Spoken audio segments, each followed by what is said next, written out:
Ozempic, it worked. Yeah, right. This guy's looking at me like, you missed a couple of appointments. A miracle drug, okay, all it does is stop you from getting hungry. That's it, okay? Have you heard of cocaine? I mean, not only do you not get hungry, you get the best ideas, okay? When's the last time someone took Ozempic and wrote a screenplay overnight?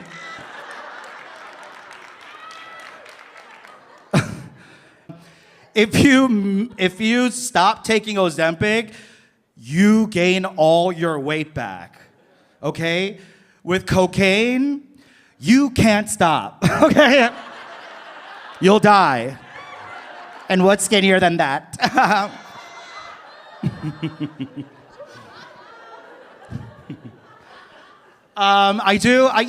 Whatever, we're all body posse these days. Okay, all right?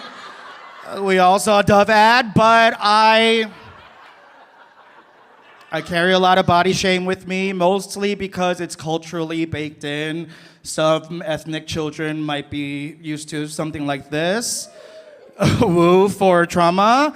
But a very small part of why I carry a lot of shame is honestly because I've been ridiculed for my monster cock. And can I say that here? It's so isolating. Nobody gets me.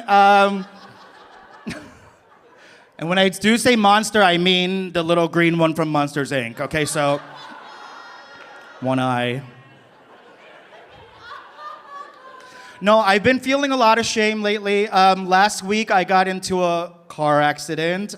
I am fine physically, but I am unraveling emotionally because it was my fault. And the last thing I want to do at the CBS showcase is admit to being a stereotype. Okay, but it was my fault, and it was on the I-10 West, and it was 3 p.m., so you know that shit was jam-packed. So I'm sitting on the shoulder I hit this, of course, a straight white guy in a Beamer, and I'm sitting here like this, like, fuck, and everyone's passing me like, boom, boom, boom. And you know they're all like craning their neck, as we all would do, to make sure that I look like what they thought I would look like. So I'm sitting there going, oh my God, no. Because, you know, every single person, no matter who they are, they're seeing me and going, I knew it. A fucking bottom. You know, like, a bottom with a ponytail, he should not be behind the wheel. Get him a chaise lounge.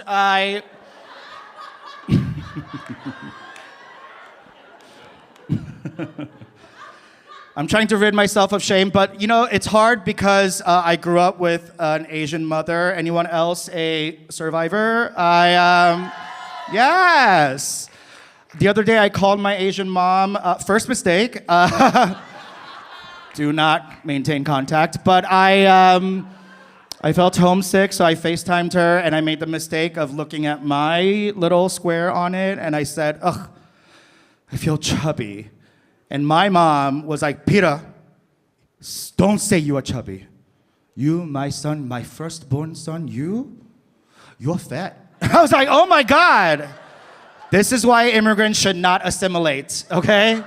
Because they'll hurt you in 2 languages.